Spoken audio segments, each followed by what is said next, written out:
इसकी एक और एग्जांपल ले लेते हैं। जैसे कि हमारे पास है कार्बन। हम यहाँ पे इसको थोड़ा साइड पे करके लिखते हैं। कार्बन के हमारे पास टोटल 6 इलेक्ट्रॉन्स होते हैं। तो कार्बन की हम लोग इलेक्ट्रॉनिक कॉन्फ़िगरेशन लिखें तो आएगा हम लोगों के पास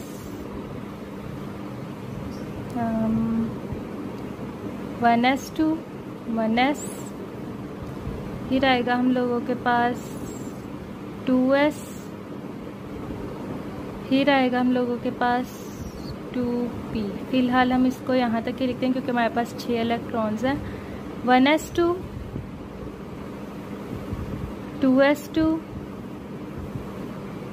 और फिर आएगा 2p 2 to 4 तो 2p 2 आएगा, क्योंकि 6 है ना तो 2 to 4 5 6।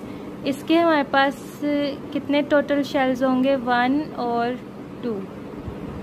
2 क्यों होंगे? क्योंकि पहले शेल में 1s2 आ जाएगा और दूसरे शेल में 2s2 और 2p2। ठीक है, तो इस एग्जाम्पल के मुताबिक आप लोगों को इलेक्ट्रॉनिक कॉन्फ़िगरेशन का समझ में आ चुका होगा। तो मैं आप लोगों को ना एक और तरीके से समझा देती हूँ जिससे आप लोगों को और अच्छी तरह से समझ आ जाए। तो अब हम लोग एक दफ़ा बुक में भी रीड कर लेते हैं कि उन्होंने क्या लिखा हुआ है।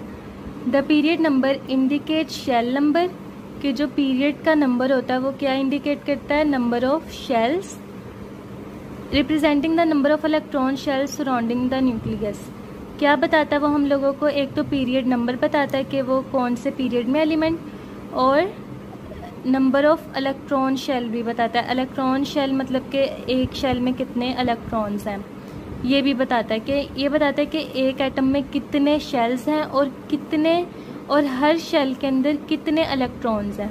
मतलब एक एटम के अंदर कितने शेल्स हैं, वो 2 हैं या 3 हैं, और उस हर एक शेल में कितने इलेक्ट्रॉन्स हैं, ये हम लोग को बताता है पीरियड। ठीक है, और जो उन्होंने बुक में एग्जांपल दी हुई है, an element X in the third period that has 3 electron shell. एक हमारे पास एलिमेंट है, उसको हम कह देते हैं एक्स, कि हमारे पास एक एक्स एलिमेंट है।